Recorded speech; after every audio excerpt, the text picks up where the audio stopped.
tema, querido pastor, lo conocí personalmente en la República Dominicana a finales de los 90 y desde ahí sigo sus prédicas.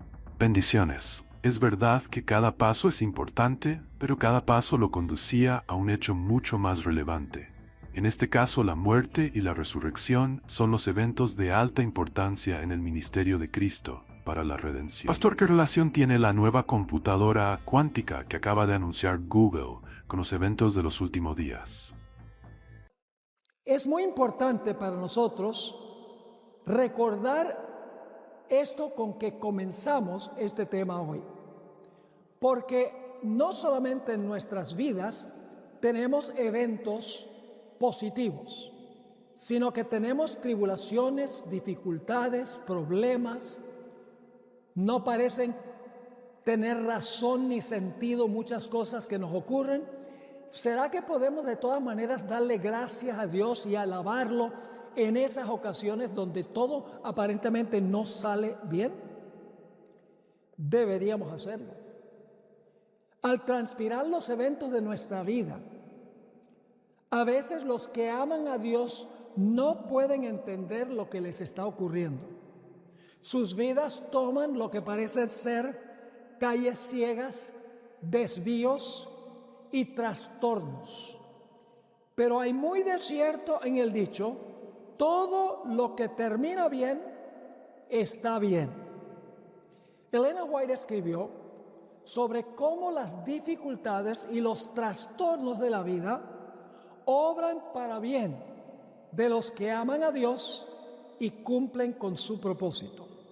Quiero leerles esta cita muy significativa que se encuentra en el libro Hogar Adventista, página 383. Dice así: el Señor puede sacar victoria de lo que nos parece desconcierto y derrota. Estamos en peligro de olvidar a Dios, de mirar las cosas que se ven, en vez de contemplar con los ojos de la fe las cosas que no se ven. Cuando viene la desgracia o el infortunio, estamos listos para culpar a Dios de negligencia o crueldad. Si se conviene interrumpir nuestro servicio en alguna actividad, nos lamentamos, sin detenernos a reflexionar que así Dios puede estar obrando para nuestro bien. Necesitamos aprender que la corrección es parte de su gran plan y que, bajo la vara de la aflicción, el cristiano puede hacer a veces más por su maestro que cuando está ocupado en el servicio activo. Así que no nos desanimemos cuando todas las cosas aparentemente no andan bien.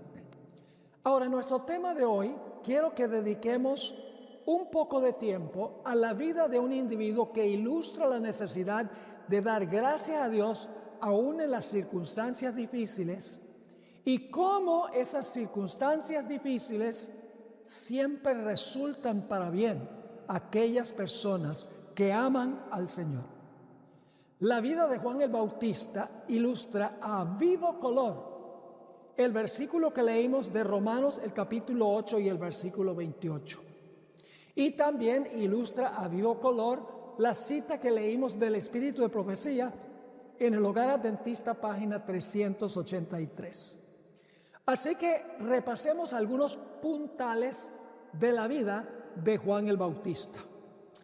En primer lugar, Juan el Bautista era primo de Jesús. Y Juan el Bautista nació 6 meses antes que Jesús. Es decir, Jesús comenzó su ministerio 6 meses después que Juan comenzó el ministerio de él. Y ustedes dicen, ¿cómo sabemos eso? Bueno, porque vamos a leer en Lucas 1, 36 y 37 que se le apareció un ángel a María y ese ángel le implantó al Jesús divino y humano en su vientre y le dijo que ya Elizabeth había estado embarazada 6 meses. Dice allí el ángel a María: y he aquí tu parienta Elizabeth, ella también ha concebido hijo en su vejez, Y este es el 6º mes para ella, la que llamaban estéril, porque nada hay imposible para Dios. Es decir, Juan el Bautista era 6 meses mayor que el Señor Jesucristo. Ahora, la Biblia nos dice que Juan fue lleno del Espíritu Santo desde que estuvo en el vientre de su madre. ¿Cómo entendemos eso? Tenemos que entender que Dios es omnisapiente. Dios conoce todo desde la eternidad, exactamente cómo va a desarrollarse. Por esa razón, Dios sabía que Juan el Bautista iba a aceptar el cometido, el plan que él tenía para él. Y por eso es que lo puso en el vientre de María y lo llenó del Espíritu Santo desde su concepción, porque Dios sabía que Juan iba a cumplir el propósito para el cual entró a este mundo. Dice allí en Lucas 1, 14 y 15, en cuanto a el nacimiento o la concepción de Juan el Bautista, lo siguiente. Dice allí, y Elizabeth, el contexto indica que es Elizabeth, tendrás gozo y alegría, y muchos se regocijarán de su nacimiento, es decir, de Juan el Bautista, porque será grande delante de Dios. No beberá vino ni sidra, y será lleno del Espíritu Santo aún desde el vientre de su madre. Esto me recuerda de otro personaje en el Antiguo Testamento que también fue santificado y llamado desde el vientre de su madre. Se trata del profeta Jeremías. Vayan conmigo a Jeremías 1 y el versículo 4, y también vamos a leer el 5. Jeremías 1, 4 y 5. Vino pues palabra de Jehová a mí diciéndome: antes que te formase en el vientre, Dios le dice a Jeremías, te conocí. Y antes que nacieses te santifiqué. Significa que te aparté, te santifiqué, te di por profeta a las naciones.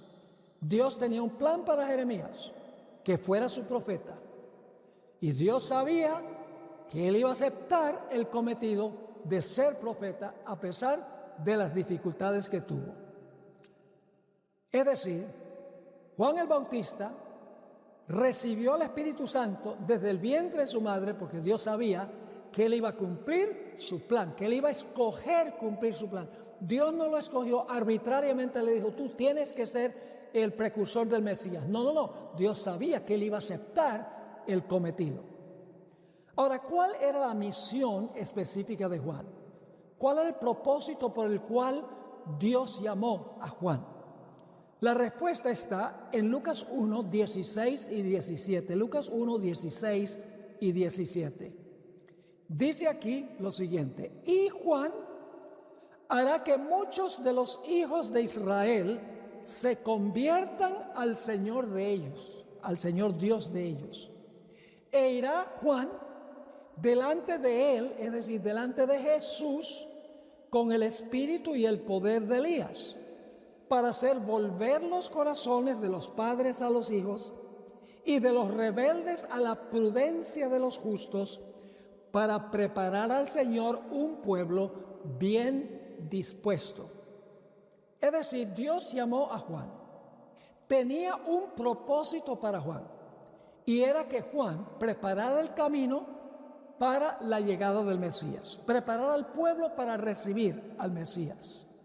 Dice, para que los hijos de Israel se conviertan al Señor y para volver los corazones de los padres a los hijos y preparar un camino bien dispuesto para la llegada del Mesías. Es decir, él debía traer publicidad al hecho de que el Mesías estaba a punto de llegar.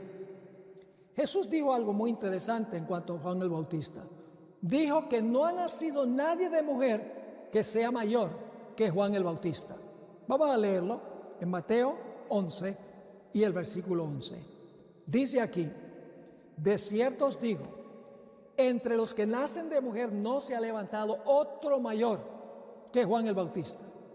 Pero el más pequeño en el reino de los cielos mayor es que él. Y la razón es que Juan no pudo contemplar todo el ministerio de Jesús, su muerte en la cruz y su resurrección. Los que sí presenciaron eso, se puede decir que eran mayores que Juan el Bautista. Pero no hay otro mayor que Juan el Bautista que haya nacido de mujer según Jesús. Ahora, cuando Juan bautizó a Jesús, estaba seguro que Jesús era el Mesías. Noten lo que dice Juan 1 y vamos a leer el versículo 29 y el versículo 30. No tenía dudas que Jesús era el Mesías prometido. Dice así: el siguiente día vio Juan a Jesús que venía a él y dijo: he aquí, el Cordero de Dios que quita el pecado del mundo. Y luego dice Juan: este es aquel de quien yo dije: después de mí viene un varón, el cual es antes de mí, porque era primero que yo. Hablando de la preexistencia de Cristo, antes de ser implantado en el vientre de María.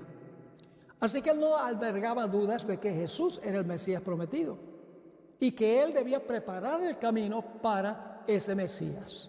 Y sabemos que Jesús fue bautizado por Juan para iniciar su ministerio con el ungimiento del Espíritu Santo. Pero cuando Juan predicaba, no había sino oposición, primordialmente de parte de los líderes de Israel.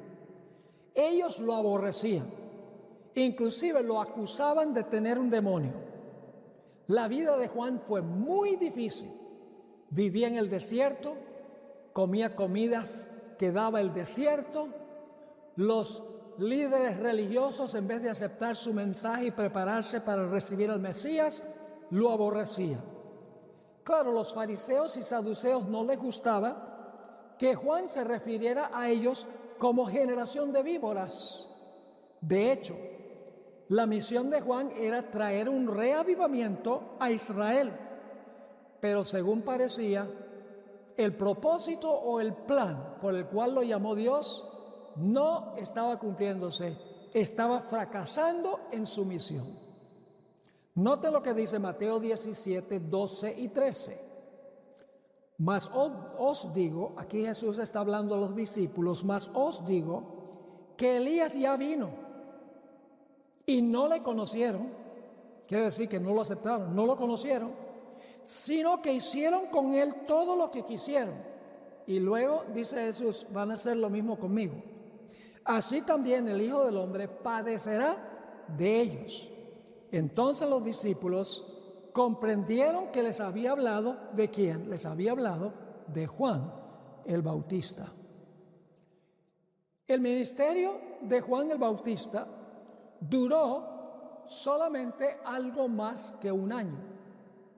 La Biblia nos dice que finalmente fue arrestado por Herodes, porque Herodes se había casado con la mujer de su hermano y no era aceptable, y por lo tanto Juan, el que había sido fiel a cumplir el plan de Dios, terminó en el calabozo, un lugar oscuro, frío, sucio, y allí pasó por cerca de un año. Este fue el primer año del ministerio de Jesús que estuvo Juan en la cárcel. Es notable que Jesús nunca visitó a Juan en la cárcel. Nos pone a pensar, pues si eran primos y él estaba preparando el camino para Jesús, tal vez hubiera sido bueno que Jesús fuera allá y le diera una palabra de ánimo en la cárcel.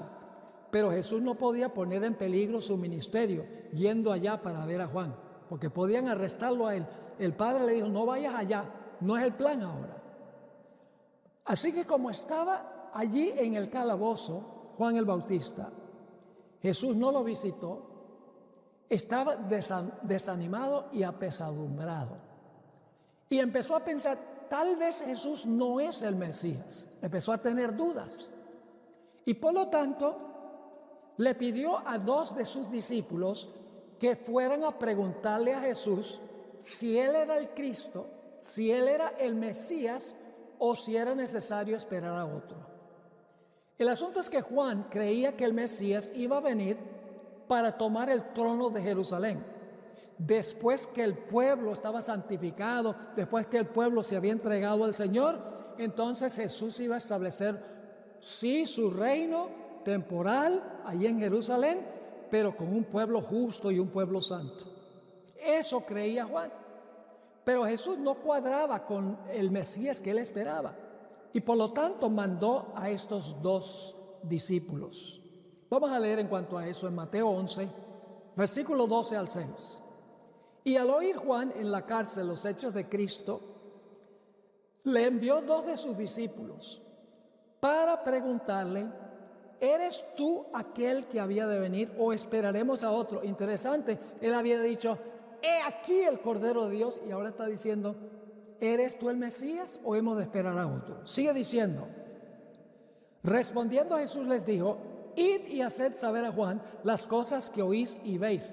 La hermana White agrega que Jesús no contestó a la pregunta de ellos inmediatamente, sino que les dijo: quédense aquí hoy y vean lo que yo hago, y entonces después vayan y cuéntenle a Juan lo que ustedes vieron. Y fíjense lo que dice el versículo 5: los ciegos ven, los cojos andan, los leprosos son limpiados, los sordos oyen, los muertos son resucitados. Y luego le advierte a Juan el Bautista: y a los pobres es predicado el evangelio, bienaventurado es el que no haya tropiezo en mí. Aquí dice que iba a predicar a los pobres el evangelio, iba a sanar a los enfermos y aún a resucitar muertos. Cuando los discípulos de Juan llevaron el mensaje allá al calabozo, inmediatamente se le prendió un bombillo en la mente a Juan. Él dijo: este tiene que ser el Mesías, porque es precisamente lo que Isaías 61, 1 y 2 dice que iba a ser el Mesías. Vamos a leer esos versículos. Isaías, el capítulo 61 y los versículos 1 y 2. Este es el pasaje con el cual comenzó Jesús su ministerio en Nazaret después de su bautismo. Dice: el Espíritu de Jehová el Señor está sobre mí. Y Juan había visto el Espíritu descender sobre Jesús cuando lo bautizó. El Espíritu de Jehová el Señor está sobre mí, porque me ungió Jehová. Me ha enviado a predicar buenas nuevas a los abatidos, es decir, el evangelio a los abatidos, a vendar a los quebrantados de corazón, a publicar libertad a los cautivos y a los presos apertura de la cárcel, a proclamar el año de la buena voluntad de Jehová y el día de venganza del Dios nuestro, a consolar a todos los enlutados. Y Jesús estaba haciendo precisamente eso. Así que Juan dice: no cabe duda que Él es el Mesías, porque Él está cumpliendo esta profecía de Isaías, el capítulo 61. Pero luego viene el fin trágico de Juan el Bautista. Después de haber hecho un trabajo ejemplar en preparar el camino para el Mesías, en medio de muchos problemas y dificultades, oposición de los líderes religiosos, terminando en la cárcel donde Jesús no lo visitó, la Biblia nos dice que Herodes, influido por la esposa Herodías, usó a la hija para decapitar a Juan el Bautista. Dice en Marcos 6, 27 al 29, qué fue lo que ocurrió. Y enseguida el rey, enviando a uno de la guardia, mandó que fuese traída la cabeza de Juan. El guarda fue, le decapitó en la cárcel y trajo su cabeza en un plato y la dio a la muchacha, y la muchacha la dio a su madre. Había terminado trágicamente la vida de Juan. Probablemente tenía alrededor de 31 años. En la flor de la juventud había sido decapitado Juan el Bautista. Y uno se podría preguntar: ¿qué justicia había en eso? Había cumplido el plan. Había confesado que Jesús era el Mesías. Y como resultado, ahora Dios permite que le corten la cabeza. ¿Qué justicia hay en eso? ¿Cómo es que Dios amaba a Juan el Bautista si permitió que ocurriera eso? Se había cometido una gran injusticia que Dios tenía que rectificar. Todos sabemos que Juan murió en la esperanza de la resurrección. Sin embargo, hay algo muy interesante. Yo he buscado en los escritos de la hermana White y no he encontrado una cita específica, una cita explícita, a donde dice que Juan está en el sepulcro esperando la resurrección a la segunda venida. La hermana White dice que Juan fue llevado a su sepulcro por los ángeles. La Educación, página 157, dice: los mensajeros celestiales lo acompañaron hasta el sepulcro. Él estaba, claro, estaba muerto, pero dice aquí, lo acompañaron hasta el sepulcro. Ahora movámonos un poco hacia adelante. Vamos a la ocasión de la resurrección de Cristo. Ya han pasado por lo menos 2 años y medio del ministerio de Jesús desde que Juan el Bautista había muerto. Y ahora vamos a ver que en la resurrección de Cristo, Él no resucitó solo, sino que resucitó acompañado. Vamos a Mateo 27, 51 al 53, a donde se habla de la resurrección de Cristo y qué fue lo que ocurrió con otras personas. Dice Mateo 27, 51, y he aquí, el velo del templo se rasgó en dos, de arriba abajo, y la tierra tembló, y las rocas se partieron. Ahora fíjense los detalles. Y se abrieron los sepulcros, y muchos cuerpos de santos que habían dormido, es decir, que habían muerto, se levantaron. Y saliendo de los sepulcros después de la resurrección de Él, vinieron a la santa ciudad y aparecieron a muchos. Esta resurrección de estas personas, de estos santos con Jesús, está en realidad envuelta en un misterio. Los comentaristas, cada uno especula quién era este grupo, pero están adivinando, están conjeturando. Es interesante que hay un solo lugar más a donde se menciona este grupo, y es en Efesios 4:8, a donde el apóstol Pablo dice que Jesús llevó cautiva la cautividad. Está hablando de que Jesús ascendió con aquellas personas que resucitaron con Él. Pero en Mateo 27 y en Efesios 4:8 no nos dice cuántos resucitaron. Tampoco nos dice quiénes eran. No dice cuándo vivieron. No dice con qué fin resucitaron. Además de eso, no dice nada si resucitaron con sus cuerpos glorificados o con sus cuerpos mortales. Tampoco dice el pasaje a dónde están ahora y qué hicieron cuando resucitaron. Esas preguntas quedan envueltas en misterio. Pero afortunadamente tenemos el espíritu de profecía, donde la hermana White nos da lujo de detalles para contestar estas preguntas que hemos formulado.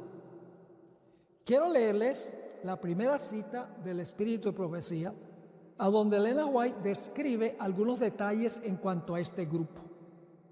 Se encuentra en El Deseado de todas las gentes, página 703. Dice así: al resucitar Cristo, sacó de la tumba una multitud. Sabemos entonces más o menos la cantidad de personas, no era un grupito.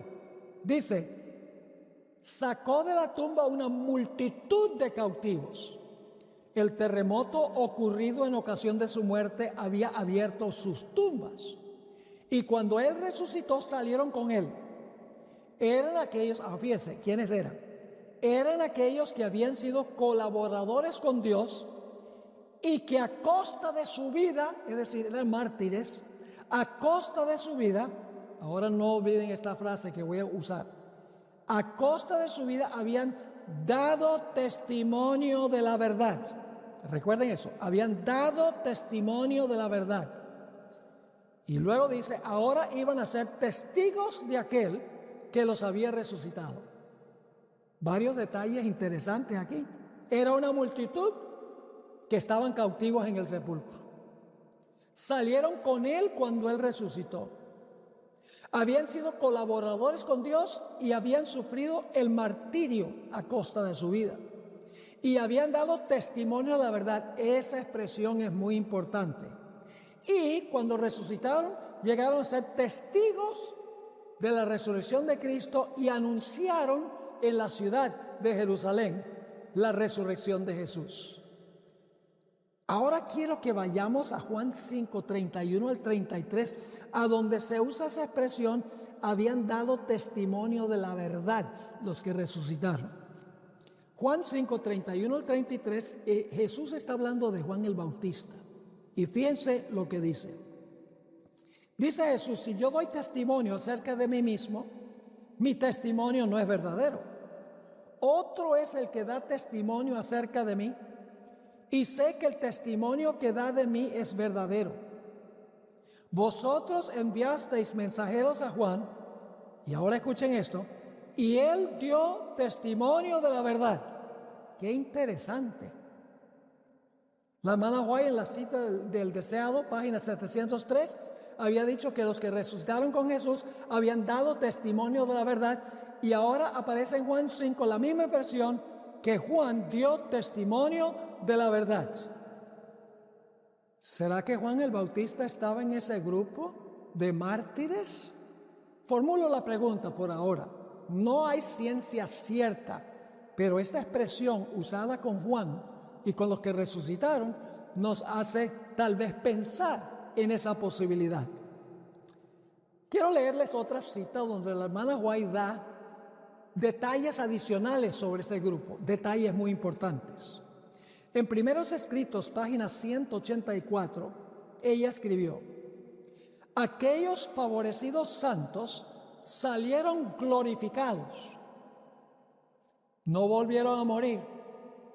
Dios les dio su cuerpo glorificado, su cuerpo inmortal. Así que dice, salieron glorificados.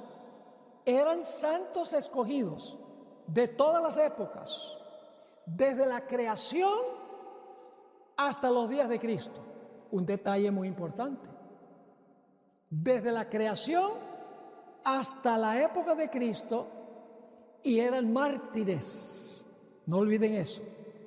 Así que sigue diciendo, de modo que mientras los príncipes judíos procuraban ocultar la resurrección de Cristo, hizo Dios levantar de sus tumbas cierto número de santos para atestiguar que Jesús había resucitado y proclamar su gloria.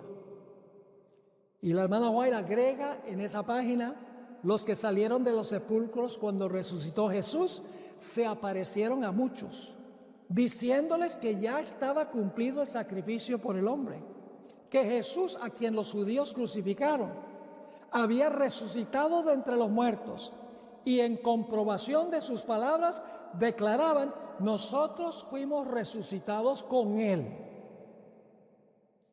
Me gustaría imaginarme cómo fue esa escena. El primer mártir fue Abel.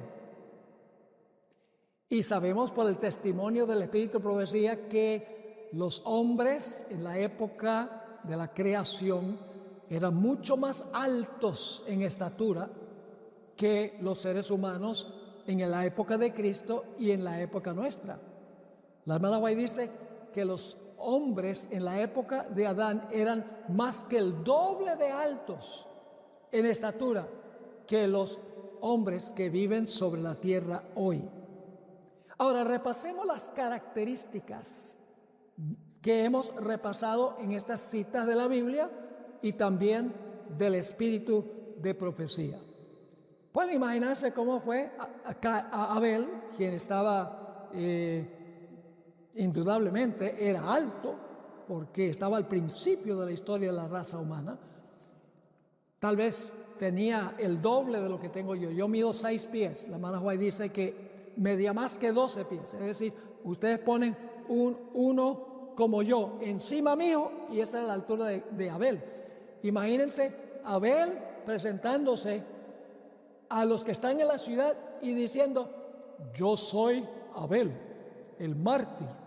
Qué interesante sería. Mientras que los mártires que murieron a través del Antiguo Testamento, los profetas que mataron, pues ellos eran del tamaño de la gente de su época. Había una discrepancia grande entre la estatura de los que primero vivieron y de los que vivieron más cerca del Antiguo Testamento. ¿Qué son las características? Estaban cautivos en el sepulcro. Según Mateo, eran santos.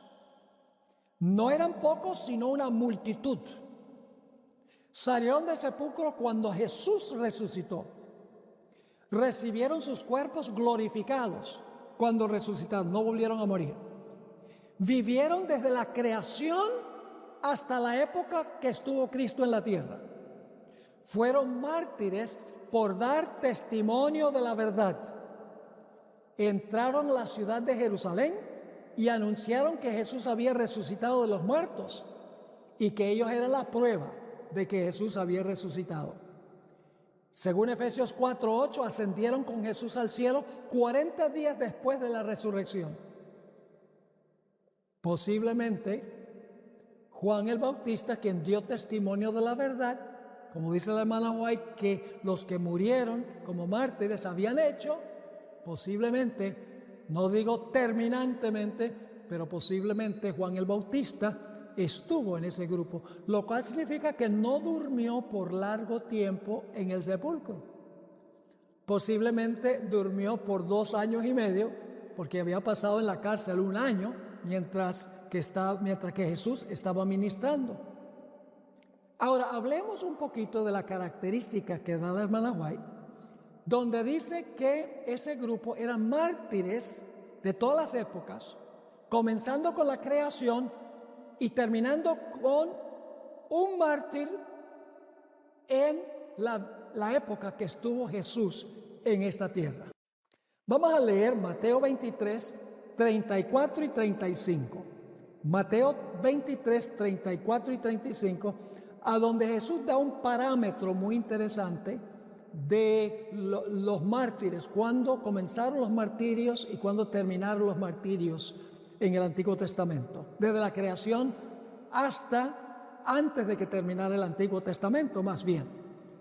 Dice allí: por tanto, he aquí yo os envío profetas y sabios y escribas, y de ellos, está hablando los escribas y fariseos, y de ellos a unos mataréis y crucificaréis, y a otros azotaréis en vuestras sinagogas, y perseguiréis de ciudad en ciudad, para que venga sobre vosotros toda la sangre justa que se ha derramado sobre la tierra, desde la sangre de Abel el justo, ese sería el que vivió en la época de la creación, desde la sangre de Abel el justo, hasta la sangre de Zacarías, hijo de Berequías, a quien matasteis entre el templo y el altar.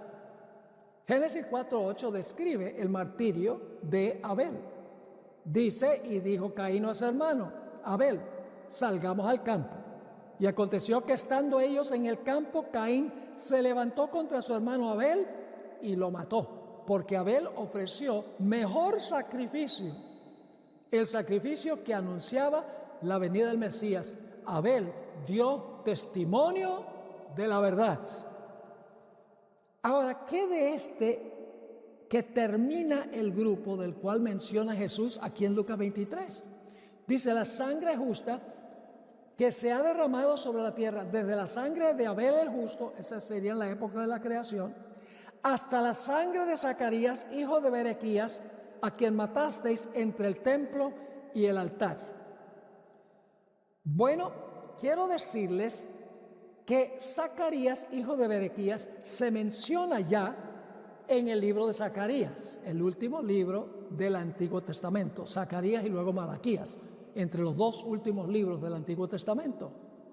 Es decir, Zacarías vivió más o menos 400 y algo años antes de comenzar el Nuevo Testamento, antes del comienzo de la época después del año cero, podríamos decir.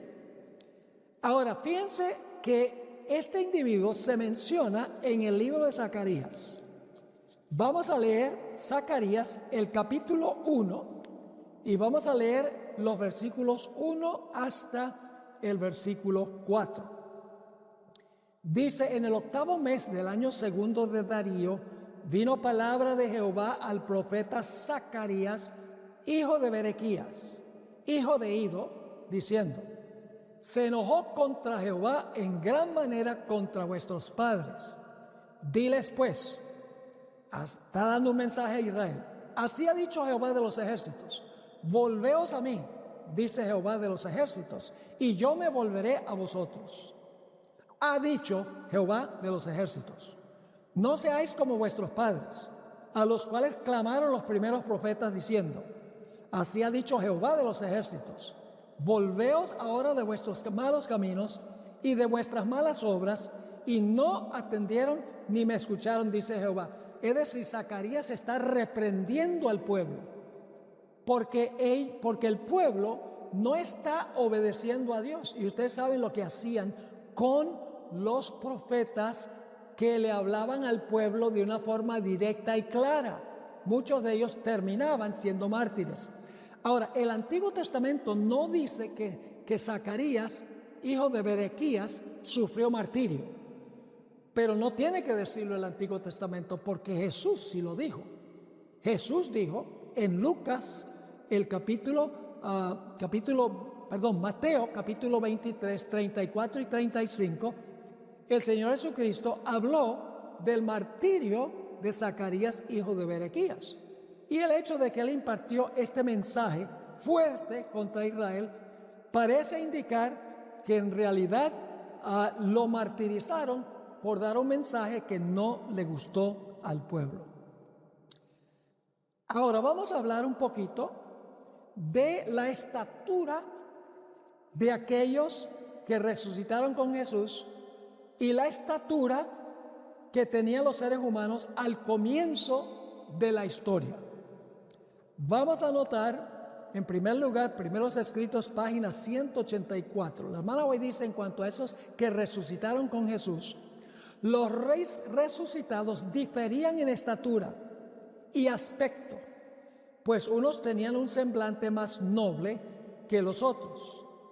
La hermana White también describió cuál será la estatura de Adán cuando Adán resucite al final de la historia, cuando Adán resucite, cuando Cristo venga en las nubes.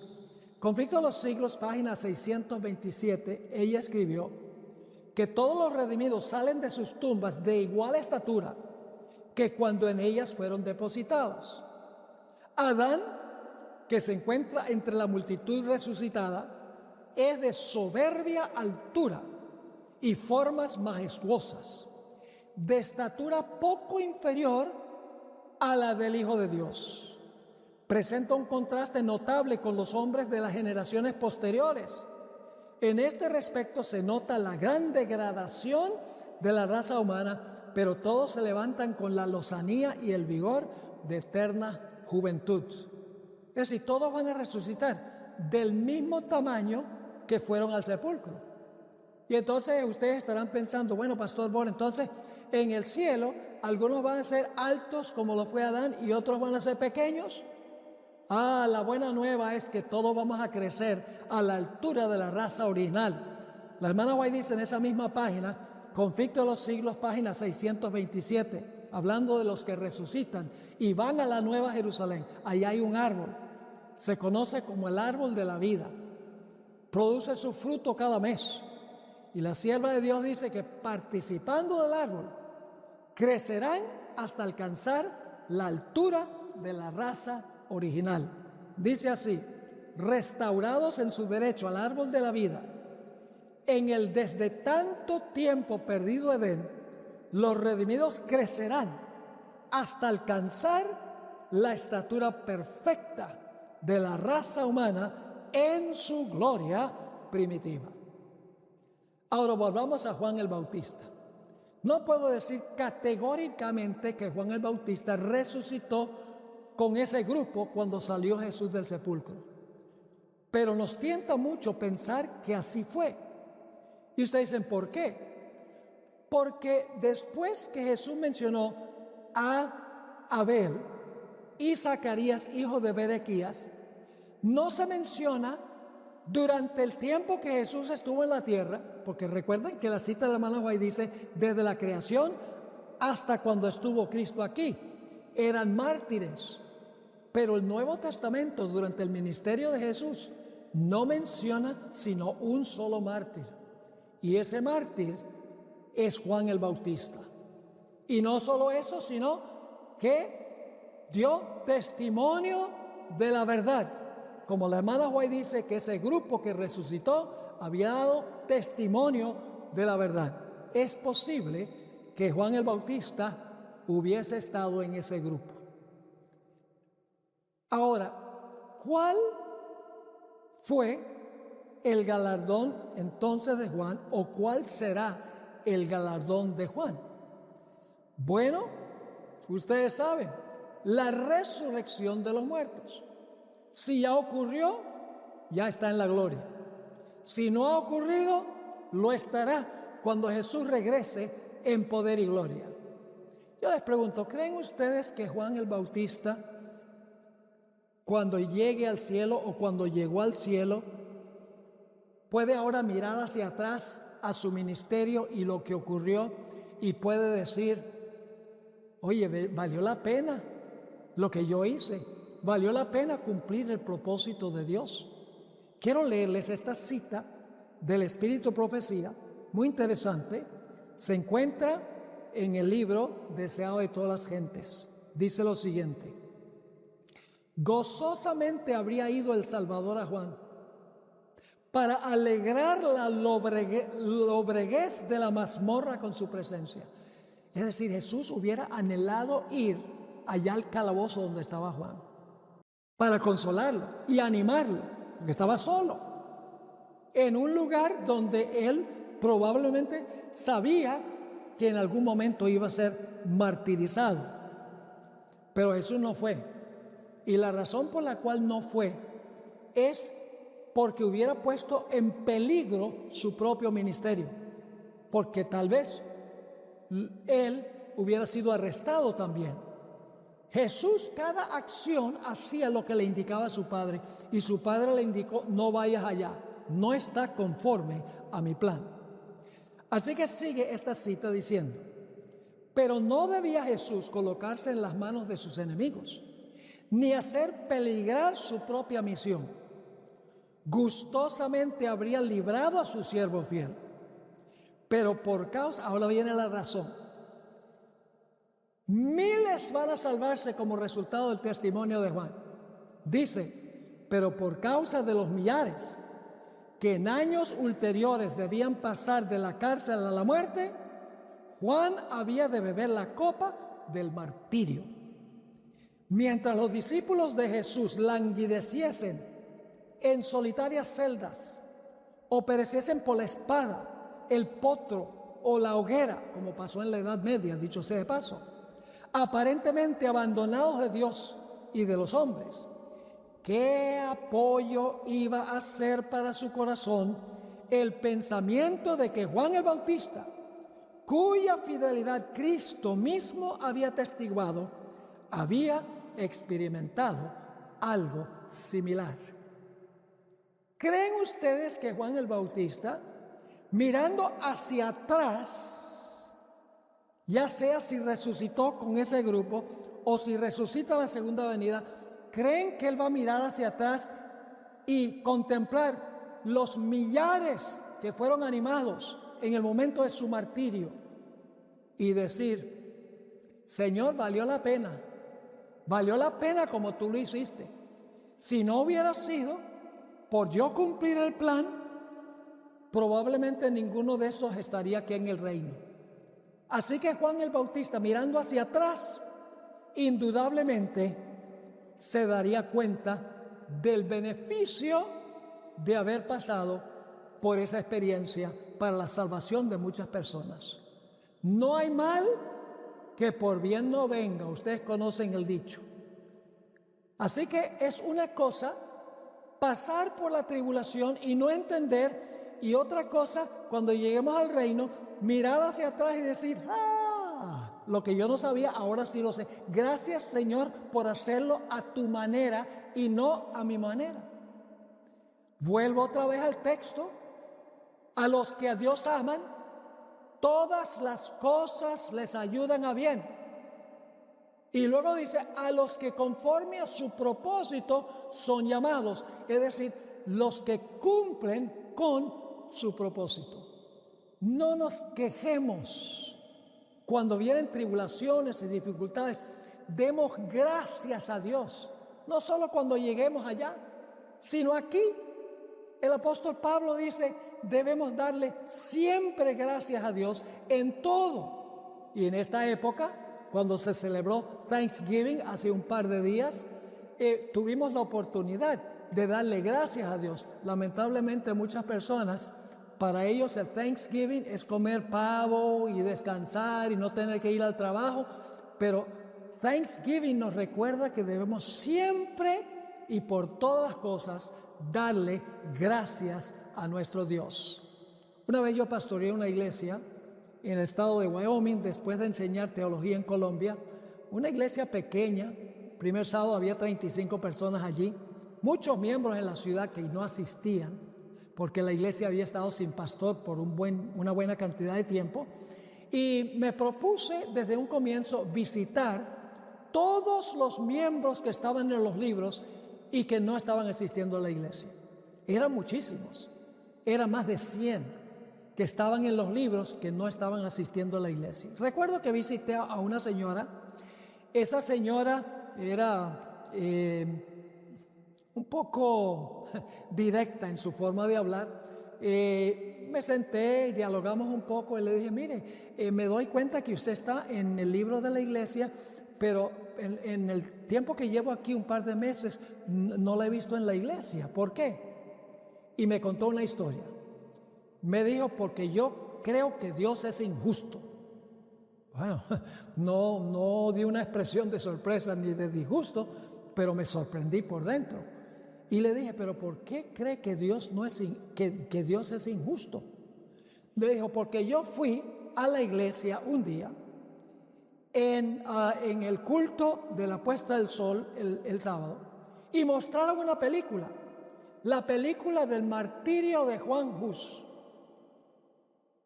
Y yo vi a ese hombre allí siendo quemado en la hoguera, quemado vivo, y cantando al Señor mientras estaba ardiendo. Y yo dije, qué injusto que Dios haga eso. ¿Cómo es que un hombre que predicó el Evangelio, arriesgó su vida en circunstancias muy difíciles, Dios no lo haya protegido de la hoguera para que pudiera sobrevivir? Y yo la miré y dije, muy pacíficamente le dije, pero Juan Hus no se quejó. Y me miró, se le abrieron los ojos grandes y no tuvo nada que decir.